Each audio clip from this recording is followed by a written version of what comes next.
Welcome to the Partnership Path, the podcast that empowers you to unlock your full potential in partner management. Gain invaluable insights from industry experts, discover proven strategies, and learn how to navigate real-world challenges. Join our community by subscribing now and start your journey to partnership success. Well, good morning. I guess for you, good afternoon, Toni. Good evening. It's already, I know, because of the time change, it's later for you. We just exist in our own little kind of time zone, I like to think. Yeah, you guys do. That's true. Well, welcome to another episode of the Partnership Path. Regardless of the time zone, it's Partnership Path time. So it's always Partnership Path time. We're here to talk about it. Yeah.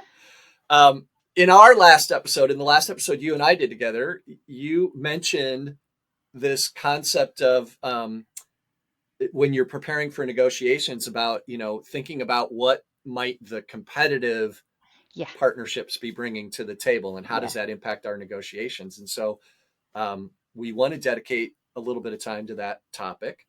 Was there anything, I know I kind of, in that last episode, I think I kind of was like, hey, let's talk about that in the next episode. Were there anything that you were particularly thinking of back then, or anything you wanted to dive into right away? Or Well, I guess specifically with that, I was thinking about, who the other vendors that your partner might be working with, because that's an obvious one, isn't it? It'll be sure. like we get more margin here, we get better support there, we get to use the demo suite at this one, so that's that's very tangible. But we know that's not the only form of competition that you might have. For sure. Yeah. So I grew up in the Midwest of the United States. I grew up in actually a farming community. So, I grew up, I baled hay as a kid. We gardened, we grew our own vegetables and had fruit trees and all that kind of stuff. And so if you've ever gardened before, you know what that's like, that there are weeds that come in that have to constantly be pulled out or taken care of. And there's animals that try and get in, rabbits that come in to eat your lettuce and dig up your carrots and all that kind of stuff. And so I think really good partner professionals think about this competitive mindshare topic like a garden, which is your partnership is constantly under attack. There's a limited amount of resources at your partner that they can invest in whatever, partnerships and other things. And there's lots of things trying to get at those resources. And like a garden, you cannot afford to sort of walk away for a little bit and not pay attention, because those weeds will grow, they'll take root, they'll overtake the stuff that you're growing, or the rabbits will come in and eat all your radishes or, whatever you're growing. And so you really have to pay attention to this and constantly be monitoring. I mean, the best partner professionals are the ones who are a little bit paranoid about whether their partnership is safe, right? Whether it's under, is it being attacked? I mean, I've got this visual now. There's, I don't know if you've ever seen what happens if cows get into a garden. So no. One of my How friends, in the world would a cow get into your garden? So our house backs onto a field, which used to contain cows. But a friend of ours, her grandmother left a gate open, and once they get in, the rest will come in, and then they panic, and then they find it hard to get. And so your garden is trashed. Yeah. So the lesson there is, like you said, be aware, shut the gate, protect your boundaries, nurture what's there. But I think it is a nice kind of analogy, and sometimes you might not see some of the things that might creep in and take a bit of that share.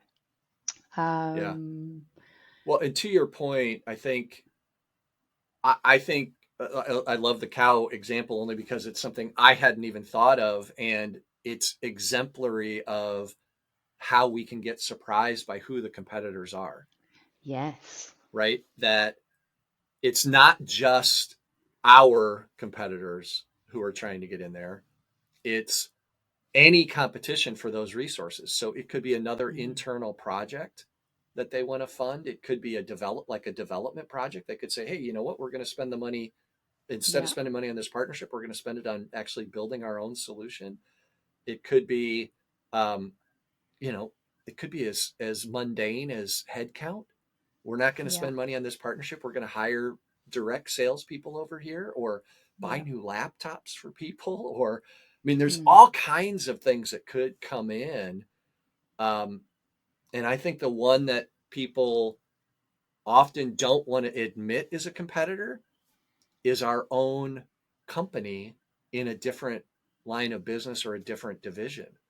Mm-hmm. When we think Yeah. about like uh, people who have reseller partners, Yeah. and they have a reseller relationship with them, but then their own services department is Yeah. also going after that same partner to try and get Yeah. them to be an implementation partner. And Right. that's going after the exact same resources that you're going after.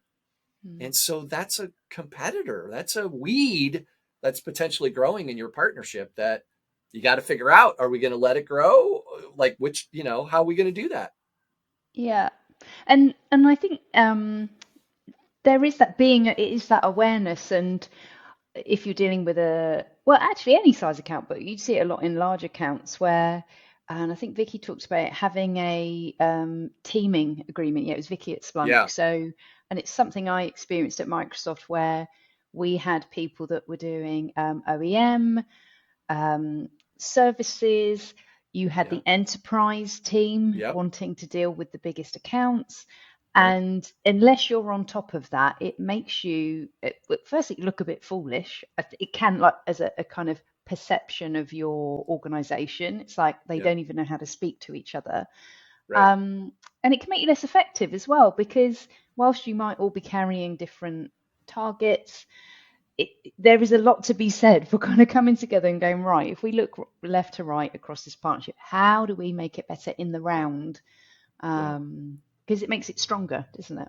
For sure. And look, I think the thing you can't ever lose sight of too is this is not a apples to apples comparison. The partner's Mm, not comparing you to the other partnership in the same way, because they partner at all for a reason, yeah, right? Like they choose to partner in order to get something, like to get to a market that they can't get to um, offer their existing customers a solution that they don't already have, to grow their business in some particular way.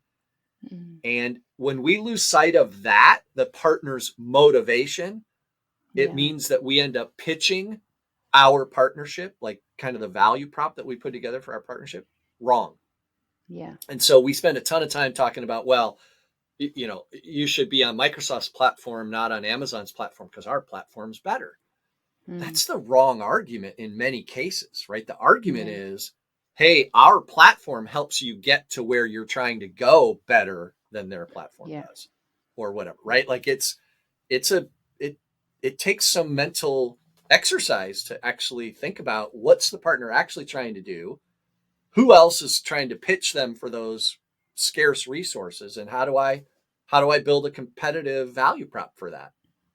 yeah. Yeah, it's really important, and knowing the different, and we talked about the priorities that that partner might have, what they value, what Yeah. is valuable to them. Right.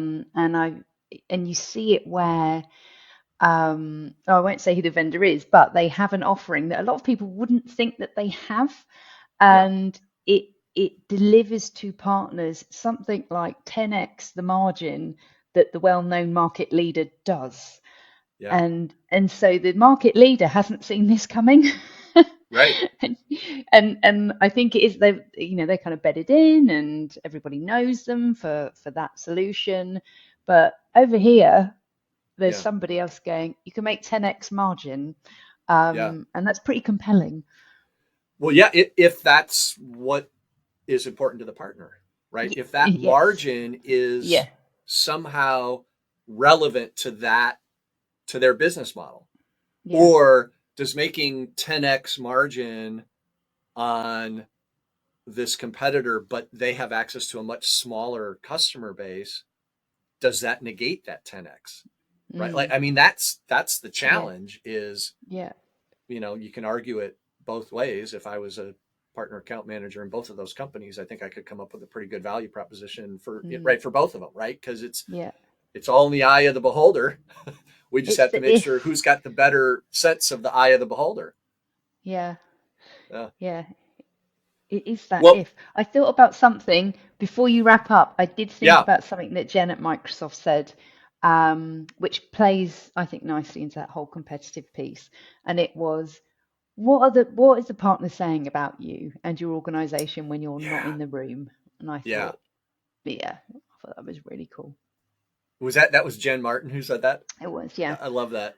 That's so talk about a way to send your anxiety through the roof, right? Is if you're really honest with yourself, right? When you're in there and you have a great partner meeting in your mind and then you leave, what do they really say?